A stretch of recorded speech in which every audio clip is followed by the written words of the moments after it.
పెట్టుబడుల అవగాహనపై రేవంత్ మరియు గిరిబాబు గారు కండక్ట్ చేసే వెబినార్ కోసం ఈ నెంబర్కి కాల్ చేయండి. నమస్తే, వెల్కమ్ టు సుమన్ టీవీ. నేను విష్ణు. ప్రస్తుతంతో పాటు senior stock market analyst Eedara Ramakrishna గారు ఉన్నారు. వారితో మాట్లాడదాం. సార్ నమస్తే. సార్ ఈదర రామకృష్ణ గారు. నమస్తే అండి విష్ణు గారు, అలాగే సుమన్ టీవీ ప్రేక్షకులందరికీ. సార్ ఈదర రామకృష్ణ గారు, మార్కెట్లంతా కూడా మంచి భారీ ర్యాలీతో ముందుకెళ్తున్నాయి. నిఫ్టీ ఏమో 24,000 క్రాస్ అయిపోయింది. సెన్సెక్స్ ఏమో 79,000 క్రాస్ అయిపోయి 80,000కి అతి చేరువలో ఉంది. దలాల్ స్ట్రీట్ అంతా మంచి జోష్లో ఉంది. సో ఈ జోష్ నుంచి ఎప్పటి వరకు ఎక్స్పెక్ట్ చేయొచ్చు అంటారు మనం? మనకి లాస్ట్ వీక్లో మంత్లీ సెటిల్మెంట్ అయిపోయిందండి. ఫ్యూచర్స్ అండ్ ఆప్షన్స్ కాంట్రాక్ట్ సంబంధించిన మంత్లీ సెటిల్మెంట్ అయిపోయింది. ఓవరాల్ మంత్ కూడా అయిపోయింది, జూన్ మంత్ ట్రేడింగ్ పరంగా. సో మొత్తం మీద చూస్తే లాస్ట్ 1 మంత్లో 7% పాజిటివ్ రిటర్న్స్ చూసామండి అన్ని ఇండెక్స్ల్లో. కేవలం ఇండెక్స్ల్లోనే పాజిటివ్ రిటర్న్ అంటే నిఫ్టీ 6.5%, సెన్సెక్స్, బ్యాంక్ నిఫ్టీ లాంటి ఇండెక్స్లు 7% ఒక 1 మంత్లో గ్రో అయినాయి. మంచి రిటర్న్స్ ఇన్వెస్టర్స్ చూశారు. స్టాక్స్లో, ఇండివిజువల్ స్టాక్స్లో అయితే 10%, 15% కూడా చాలా స్టాక్స్లో రిటర్న్స్ కనిపించాయి. ఇనిషియల్గా కొంచెం ఒక రిజల్ట్స్ డే రోజు మాత్రం ఒక మేజర్ డిప్ అనేది మనం మార్కెట్లో గమనించాము. ఆ రోజు మినహాయించి మిగతా అన్ని రోజులు మార్కెట్స్ పాజిటివ్గా స్పందించాయి. అడపదడప ఎప్పుడన్నా చిన్న స్వల్పపాటి నష్టాలు, ఈవెన్ నిన్న ఫ్రైడే కూడా స్వల్పపాటి నష్టంతో మార్కెట్స్ మూసినప్పటికీ ఓవరాల్గా వీక్లీ బేసిస్లో చూసినా 2.5%, 2.4% పాజిటివ్గా క్లోజ్ అవటం. మంత్లీ పరంగా చూసినా కానీ 7% పాజిటివ్గా పోవటం మంచి మార్కెట్లో మంచి జోష్ నింపింది అనుకోవచ్చు. మెయిన్గా ఒక స్టేబుల్ గవర్నమెంట్ ఫామ్ అవటం అది మార్కెట్కి బాగా ఉత్సాహాన్ని ఇచ్చింది. సో మార్కెట్ గతంలో ఉన్న వర్రీస్, అంటే ఎట్లాంటి గవర్నమెంట్స్ వస్తాయి, స్టేబుల్ గవర్నమెంట్స్ వస్తాయి రాదా, ఇలాంటి వర్రీస్ అన్నింటినీ అధిగమించి స్టేబుల్ గవర్నమెంట్ ఫార్మేషన్ అయిపోవటము, అంత పార్లమెంట్ సెషన్స్ కూడా నడవటం, ఇవన్నీ కూడా మార్కెట్కి మంచి ఉత్సాహాన్ని ఇచ్చాయి. అలాగే పాజిటివ్ క్యూస్ కూడా వస్తున్నాయి కంటిన్యూస్గా. మనం లాస్ట్ వీక్ డిస్కస్ చేసినట్లు ట్యాక్స్ రెవెన్యూస్ పెరగటం, అడ్వాన్స్ ట్యాక్సెస్ పెరగటం, అట్లాగే మొన్న పార్లమెంట్లో ముర్ము గారి స్పీచ్లో కూడా రాబోయే బడ్జెట్లో కూడా హిస్టారికల్ స్టెప్స్ తీసుకుంటామని చెప్పడం, అట్లాగే ఫ్యూచరిస్టిక్ విజన్స్ ఉంటాయి. అంటే ఎక్కువ హోప్స్ పెంచుతున్నారు. అంటే గవర్నమెంట్ సైడ్ నుంచి కూడా బిగ్ సైజ్లో, అంటే బిగ్ వేలో ఈ దేశాన్ని ఇంకా గ్రోత్ వైపు నడిపిస్తామని చెప్పడంతో ఒక్కసారిగా మార్కెట్లో ఉత్సాహం నిండింది. అట్లాగే ఆర్బీఐ రీసెంట్గా రిలీజ్ చేసిన రిపోర్ట్స్ కూడా చూసినప్పుడు స్టడీ గ్రోత్ అనేది జీడిపిలో 7.2% అవన్నీ రావటం, అవన్నీ కూడా మనకి మంచి అంశాలుగా చెప్పుకోవచ్చు. అలాగే నిన్న వచ్చిన banking stability report, RBI financial stability రిపోర్ట్లు కూడా బ్యాంక్స్ అట్లాగే ఫైనాన్స్ కంపెనీస్ అన్నీ కూడా మంచి కండిషన్లో ఉన్నాయి. అంటే ఎన్పిఎస్ బాగా తక్కువగా ఉండటం, ఆల్ టైమ్ లోలో ఉండటం, అట్లాగే ఇవన్నీ స్టేబుల్గా ఉండటం, ఫైనాన్స్ కంపెనీస్ కానీ వ్యవస్థ బాగుందని ఆర్బీఐ రిపోర్ట్ ఇవ్వటం, ఇట్లాంటివన్నీ కూడా ఈరోజు వచ్చిన న్యూస్ చూస్తే ఫిస్కల్ డెఫిసిట్ అనేది ఫస్ట్ 2 monthsలో 3%కి వచ్చేస్తుంది. అంటే కొంచెం స్పెండింగ్ తక్కువగా ఉండడం కారణం కావచ్చు. ఏప్రిల్ మేలో ఎలక్షన్కి వెళ్ళింది కాబట్టి గవర్నమెంట్స్ అన్నీ, అంటే ఎలక్షన్స్ ఇయర్ కాబట్టి, ఎలక్షన్ మంత్స్ కాబట్టి కొంచెం స్పెండింగ్ తగ్గింది కాబట్టి ఫిస్కల్ డెఫిసిట్ కూడా తగ్గుముఖం పట్టింది. సో తగ్గుముఖం బట్టి 3%కి వచ్చింది. అంటే ఇప్పుడు ప్రస్తుతం 5.1% ఫిస్కల్ డెఫిసిట్లో మనము జీడిపికి 5.1% డెఫిసిట్లో ఉన్న తరుణంలో ఈ నెంబర్ రావడం కొంచెం అంటే ఉత్సాహాన్ని నింపచ్చు మేబీ మండే. అట్లాగే ఆర్బీఐ టార్గెట్ కూడా 4.5%కి తీసుకురావాలని ఉంది. సో ఆన్ యావరేజ్ 4.5%కి వస్తుందేమని నేను అనుకుంటున్నాను ఈ సంవత్సరం. ఇవన్నీ కూడా కారణాలు కావచ్చు. అండ్ అదేవిధంగా జూన్ మాసం కూడా కంప్లీట్ అయిపోయింది. జూన్ మాసానికి సంబంధించిన ట్రేడింగ్ సెటిల్మెంట్లు అంతా కంప్లీట్ అయిపోయాయి. అండ్ జూలైలోకి అడుగు పెడుతున్నాం కాబట్టి అసలు జూన్ వరకు ఏ సెక్టార్స్ మంచి రిటర్న్స్ ఇచ్చాయంట, అంటే బాగా పెర్ఫామ్ చేశాయంటారు? అండ్ ఈ జూలై నుంచి ఏ సెక్టార్స్ మనం ఎక్స్పెక్ట్ చేయొచ్చు అంటారు బాగా పెర్ఫామ్ చేయడానికి? ముఖ్యంగా మనం చూసినట్లయితేనండి విష్ణు గారు, దీంట్లో రియాలిటీ ఒకటి నెంబర్ 1 పర్ఫార్మర్గా ఉంది. మనం లాస్ట్ 3-4 years నుంచి రెరా ఇంప్లికేషన్స్ వచ్చిన తర్వాత రియాలిటీ సెక్టార్ అనేది కొంచెం క్లీనప్ అయిపోతూ ఉందండి. సో క్లీనప్ అయిపోవడంతో ట్రాన్సాక్షన్స్ ఫెయిర్గా జరగటం, రిపోర్టింగ్ బాగుండటం, ఇవన్నీ కారణాల చేత అందుట్లో మహామహులు అంటే డిఎల్ఎఫ్, గోడ్రేజ్, శోభా, ఇలా పెద్ద పెద్ద సంస్థలు, ప్రెస్టేజ్, అన్నీ కూడా లిస్టెడ్ సెగ్మెంట్లో ఉండడం, అవన్నీ కూడా రియాలిటీ సెగ్మెంట్ని అప్ టు ఈ సంవత్సరం తీసుకుంటే జనవరి 1 నుంచి తీసుకున్నట్లయితే ఈ 6 నెలల్లోనే ఆల్మోస్ట్ 40-50% రిటర్న్స్ ఇచ్చాయి. ఇండెక్స్ పరంగానే 45% రిటర్న్ రియాలిటీ రంగంలో వచ్చింది. ఈ మంత్ వరకు చూసుకుంటే ప్రైవేట్ బ్యాంక్స్ బాగా వచ్చాయండి. ప్రైవేట్ బ్యాంక్స్ బాగా వచ్చాయి. అట్లాగే మనకి కన్జ్యూమర్ డ్యూరబుల్స్ మెయిన్గా మీరు చూస్తే ఆ సెగ్మెంట్లో చాలా స్టాక్స్ కన్జ్యూమర్కి సంబంధించిన డిక్సన్ కావచ్చు, లేకపోతే సీమెన్స్, ఇట్లాంటి స్టాక్స్ అన్నీ బాగా రైజ్ అవుతూ ఉన్నాయి. క్రాంప్టన్. సో కన్జ్యూమర్ డ్యూరబుల్స్ ఒకటి, ప్రైవేట్ బ్యాంక్స్, ఫైనాన్షియల్లో పర్టికులర్గా హౌసింగ్ ఫైనాన్స్ కంపెనీస్ కావచ్చు, లేకపోతే regular non banking finance companies, పర్టికులర్గా private banks after FIs big వేలో వచ్చిన తర్వాత ఒక్కసారిగా ఆ సెగ్మెంట్లో అంటే పర్టికులర్ వాళ్ళ favourite stocks like HDFC bank ఇట్లాంటివి ఉన్నాయి. సో వాటిల్లో ఎప్పుడైతే వీళ్ళు ఇన్వెస్ట్మెంట్స్ పెడుతున్నారో ఒక్కసారిగా మంచి ఉత్సాహం మార్కెట్లో వచ్చింది. అవే ఇండెక్స్ని 7% ఈ మంత్ లాకెళ్ళినాయి అని కూడా మనం చెప్పుకోవచ్చు. అంటే పర్టికులర్ ఈ వీక్లో 2.5% పెరగటం మార్కెట్స్. ఈ బిగ్ స్టాక్స్ లైక్ రిలయన్స్ ఒకటి, తర్వాత HDFC bank, ICICI bank, axis bank, ఇట్లాంటివన్నీ కూడా హెవీ వెయిట్ స్టాక్స్ అన్నీ కూడా పెరిగాయి. సో అందువల్ల ఇండెక్స్లు బాగా పర్ఫామ్ చేశాయి. సో రోల్ ఓవర్స్ సంగతి చూసినట్లయితే అంటే నెక్స్ట్ మంత్కి ఏవి ఎక్కువ రోల్ చేశారు అంటే F&Oలో వాళ్ళ పొజిషన్స్ని కంటిన్యూ చేస్తున్నారని చూస్తే ఎఫ్ఐలు కావచ్చు, డొమెస్టిక్ ఓవరాల్ రోల్ ఓవర్స్ చూస్తే పర్టికులర్గా ఐటీ, టెలికాం, సిమెంట్, ఇట్లాంటి ప్రైవేట్ బ్యాంక్స్, ఫైనాన్షియల్స్, ఈ 5 సెక్టార్స్ బాగా రోల్ ఓవర్స్ అయినాయండి. అంటే వాళ్ళ హోప్స్ కానీ వాళ్ళ ఆస్పిరేషన్స్ ఇంకా ఆ స్టాక్స్లో భవిష్యత్తులో కూడా బాగా రిటర్న్స్ వస్తాయి అనేది ఆ రోల్ ఓవర్స్లో మనకు కొంచెం క్లూస్ దొరుకుతాయండి. సో ఆ క్లూస్ కనుక తీసుకున్నట్లయితే ఈ పర్టికులర్ ఈ సెక్టార్స్ని మీరు స్టార్ట్ చేసుకోవచ్చు. అంటే ఐటీ సెక్టారు స్టార్ట్ అయింది, మళ్ళీ రివైవ్ అవడం స్టార్ట్ అయింది. ఐటీలో మంచి క్వాలిటీ నేమ్స్ ఉన్నాయి.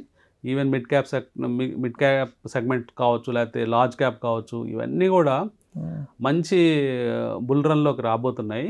సో మీరు ఐటీ, సిమెంటు, అలాగే ప్రైవేట్ బ్యాంక్స్, కొంచెం పబ్లిక్ సెక్టర్ బ్యాంక్స్ కొంచెం ఆగిపోయినాయండి. మేబీ కొంచెం భయాలు వస్తున్నాయి మార్కెట్లో. పబ్లిక్ సెక్టర్ బ్యాంక్స్లో ఏమైనా గవర్నమెంట్ స్టేక్స్ అమ్ముతుందా అంటే కొత్త రూలు, అంటే పాత రూలే ఉంది, 75% కంటే ఎక్కువ మించి ప్రమోటర్కి ఉండకూడదు. ఆ రూలు సెబీ ఉంటుంది. కానీ ఇలా కొన్ని రిలాక్సేషన్స్ వల్ల కొన్ని బ్యాంక్స్లో ఇంకా 86%, 90% హోల్డింగ్స్ గవర్నమెంట్ దగ్గరే ఉండిపోయినాయి. మేబీ వాటిని ఏమైనా కొద్ది భాగం లిక్విడేట్ చేస్తారని భయంతో అవి ఆగిపోయినాయి. అంటే పెద్ద స్టడీ గ్రోత్ కనిపించడం లేదు లాస్ట్ 2 months నుంచి. అదొక్కటి ఇన్వెస్టర్స్ గమనించాలి. ప్రైవేట్ బ్యాంక్స్కి అయితే దిగులు లేదండి, చక్కగా ప్రైవేట్ బ్యాంక్స్ బాగా పెరుగుతున్నాయి. సో ఇవన్నీ కూడా లాస్ట్ మంత్ పర్ఫామ్ చేసినాయి, మళ్ళీ నెక్స్ట్ మంత్ రోల్ ఓవర్స్ బాగున్నాయి. అంటే ఈ సెక్టార్స్ అన్నింటిలో కూడా మంచి రిటర్న్స్ వచ్చే ఛాన్స్ ఉంది. కానీ ఇన్వెస్టర్స్ గుర్తుపెట్టుకోవాల్సింది ఏంటంటే గతంలో లాగా ఈజీ బుల్ రన్ అనేది ఉండదు భవిష్యత్తులో. అంటే ఒక మంచి ఫేజ్ అయిపోయింది, ఇక్కడ నుంచి బుల్ రన్ ఉంటుంది. కానీ కొంచెం స్టాక్ స్పెసిఫిక్గా జాగ్రత్తగా పిక్ చేసుకునే వాళ్ళకి డబ్బులు వస్తాయి. కాబట్టి ఇక్కడ నుంచి కొంచెం స్టాక్ స్పెసిఫిక్గా వెళ్ళమని చెప్తానండి. రైట్. అండ్ అదేవిధంగా గత వారం రోజుల నుంచి మ్యూచువల్ ఫండ్ ఇండస్ట్రీకి సంబంధించిన ఒక న్యూస్ అనేది కొంత క్లిచ్ తీసుకొచ్చింది. క్వాంట్ ఫండ్కి సంబంధించిన ఈ ఫ్రంట్ రన్నింగ్ ఇష్యూ ఏదైతే ఉందో అది అంటే మార్కెట్ వర్గాల్లో బాగా డిస్కషన్కి వచ్చింది. దాని కారణంగా దాదాపు 1,400 కోట్ల రూపాయలు వెనక్కి తీసేసుకున్నారు క్వాంట్ నుంచి కూడా. అంటే కొంత మ్యూచువల్ ఫండ్స్ నుంచి వెనక్కి తీసుకున్నట్టు వార్తలు వచ్చాయి. ఏంటి అసలు ఈ ఫ్రంట్ రన్నింగ్ అంటే ఏంటి, యాక్చువల్గా అసలు ఏం జరిగింది క్వాంట్ విషయానికి వస్తే? క్వాంట్ మ్యూచువల్ ఫండ్ అంటే కొత్త తరం ఇన్వెస్టర్స్ అందరికీ తెలుసండి. అంటే 2019లో కేవలం 100 కోట్ల అసెట్స్ అండర్ మేనేజ్మెంట్తో స్టార్ట్ అయిన కంపెనీ అది. ఆ కంపెనీ ఈరోజు వాళ్ళ దగ్గర 90,000 కోట్ల రూపాయల అసెట్స్ అండర్ మెయింటైన్ చేస్తున్నారు. సో 90,000 కోట్లు అనేది వెరీ బిగ్ నెంబర్. అవునవును. కేవలం ఒక 4 yearsలో ఒక ఎక్స్ట్రాడినరీ నెంబర్ రావడం జరిగింది. అంటే మ్యూచువల్ ఫండ్ ఇండస్ట్రీ చాలా వైబ్రెంట్గా ఉండటం, ప్రతి నెల ఎస్ఐపిస్ ఇప్పుడు లేటెస్ట్ జూన్ నెంబర్ రాలేదు కానీ మే నెంబర్ దాకా చూస్తే 36,000 crores మేలో వచ్చాయి.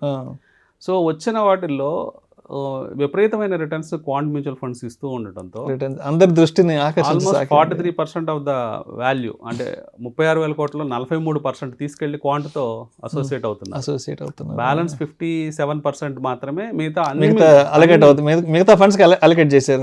అన్ని ఫండ్స్ కి మిగతా ఒక 20 అసెట్ మేనేజ్మెంట్ లో 30 అసెట్ మేనేజ్మెంట్ కంపెనీ మిగతా 30 కంపెనీలకి 57% ఇస్తే కేవలం క్వాంట్ మ్యూచువల్ ఫండ్ కి మాత్రమే 43% ఇవ్వడం జరిగింది. సో ఇక్కడ ఏం జరిగిందంటే అండి, ఫ్రంట్ రన్నింగ్ అంటే బేసిక్గా మనం ఏం అర్థం చేసుకోవాలంటే ఇప్పుడు బోర్డు మీటింగ్స్ జరుగుతూ ఉంటాయండి మ్యూచువల్ ఫండ్ అసెట్ కంపెనీ. ఈ అసెట్ కంపెనీ బోర్డు మీటింగ్స్లో వాళ్ళు ఒక నిర్ణయాలు తీసుకుంటూ ఉంటారు. సపోజ్ ఈ మంత్ ఒక 15,000 కోట్ల రూపాయలు వచ్చాయి డబ్బులు, ఆ డబ్బుల్ని ఎక్కడ ఇన్వెస్ట్ చేయాలో నిర్ణయాలు తీసుకోవాలి. సో ఆ నిర్ణయాలు తీసుకున్నప్పుడు ఈ పర్టికులర్ స్టాక్లో కొందాము, కొన్ని స్టాక్స్ని పిక్ చేస్తారు వాళ్ళు, రీసెర్చ్ రిపోర్ట్స్ ఫిల్టర్ చేసి ఫైనల్గా ఒక 10 స్టాక్స్ 15 స్టాక్స్కో కేంద్రీకృతం అవుతుంది నిర్ణయాలన్నీ. సో ఆ నిర్ణయాలన్నీ కూడా 10-15 స్టాక్స్కి పరిమితం అవుతాయి కాబట్టి ఆ నిర్ణయాలు తీసుకునేటప్పుడు ఆ జనరల్గా న్యూస్ అనేది లీక్ అవుతుంది. అంటే బోర్డు మీటింగ్లో అవ్వచ్చు, ఎంప్లాయీస్ అందరూ కూడా గెస్ చేస్తారు. అంటే బోర్డులో ఇప్పుడు 30 స్టాక్స్ లిస్ట్ పంపిస్తారు, బోర్డు ఫైనల్గా 10 టిక్ పెట్టచ్చు, ఈ 10లోనే ఇన్వెస్ట్ చేయండి మంత్కి అని చెప్పచ్చు. ఆ చెప్పేటప్పుడు ఎంప్లాయీస్కి ఆటోమేటిక్గా లీక్ అయిపోయే అవకాశాలు ఉన్నాయి. సో లీక్ అయినప్పుడు జనరల్గా సెబీ గైడ్ లైన్స్ కానీ రూల్స్ కానీ ఉంటాయి. మ్యూచువల్ ఫండ్ ఇండస్ట్రీలో పనిచేసే వాళ్ళు కానీ వాళ్ళ రిలేటివ్స్ కానీ ఆ స్టాక్స్ కొనే ముందు సెబీకి ఇన్ఫార్మ్ చేయాలి. వాళ్ళు పర్సనల్ అకౌంట్స్లో కొనుక్కున్నా, వాళ్ళ రిలేటివ్స్ అకౌంట్లో కొనుక్కున్నా కానీ వాళ్ళు ఇన్ఫార్మ్ చేసే కొనాల్సి ఉంటుంది. 30 days బిఫోర్ కొన్నా కానీ తర్వాత కొన్నా కానీ దాని మీద ఫైన్స్ ఉంటాయండి. అట్లాగే కొన్ని అంటే ఈ రూల్స్ అన్నీ ఉన్నా కానీ కొన్నిసార్లు అవి చాలా లైట్గా తీసుకొని లేకపోతే దాన్ని ఏం చేస్తారంటే ఆ న్యూస్ని ఉపయోగించుకొని ఫ్రంట్ రన్నింగ్ చేస్తారండి. అంటే ఫ్రంట్ రన్నింగ్ అంటే ముందుగా కొంటారు వీళ్ళు ఎంప్లాయీస్, ముందస్తు సమాచారంతో ముందుగా కొంటారు. ఫర్ ఎగ్జాంపుల్ ఒక షేరు ఒక చిన్న అంటే పెద్ద మార్కెట్ క్యాప్ షేర్స్లో పెద్దగా చలనాలు ఉండవు కానీ ఒక చిన్న మార్కెట్ క్యాప్ లేకపోతే ఒక 10,000 కోట్ల రూపాయలు మార్కెట్ క్యాప్ ఉన్న కంపెనీస్లో ఒక నిర్ణయం తీసుకున్నారు అనుకోండి. సపోజ్ ఏబీసీ లిమిటెడ్లో మనము ఈ మంత్ ఒక 2,000 కోట్లు డిప్లాయ్ చేద్దాం లేకపోతే ఒక 1,000 కోట్లు కొందామని నిర్ణయం తీసుకున్నప్పుడు ఈ ఎంప్లాయీస్ ఏం చేస్తారంటే ఏబీసీ కంపెనీలో ముందుగా నీళ్ళు కొనేస్తారు వాళ్ళ పర్సనల్ అకౌంట్స్లో. ఎందుకంటే ఎప్పుడైతే కంపెనీ ఒక 500 కోట్లు 700 కోట్లు డిప్లాయ్ చేసినప్పుడు ఆటోమేటిక్గా ఆ కంపెనీలో షేర్ ఆ నెల ఒక 10% పెరిగే ఛాన్స్ ఉంటుంది ఈజీగా. సో ఎంప్లాయీస్కి ఆ 10% ఈజీగా డబ్బులు వచ్చే అవకాశం ఉంటుంది. సో ఆ అవకాశాన్ని వాళ్ళు ఉపయోగించుకుందామని, క్విక్గా మనము రిచ్ అవుదామని ఇట్లాంటి ఆలోచనలతో వాళ్ళు చేస్తుంటారు. సో అట్లాంటి న్యూసే మనకి మండే రావడం జరిగింది. సో ఎప్పుడైతే ఈ న్యూస్ వచ్చిందో ఒకసారిగా కలకలం, అంటే మ్యూచువల్ ఫండ్కి ఏమవుతుందో. సో ఇక్కడ జరిగింది ఏంటంటే మ్యూచువల్ ఫండ్లో స్కామ్ జరగలేదు.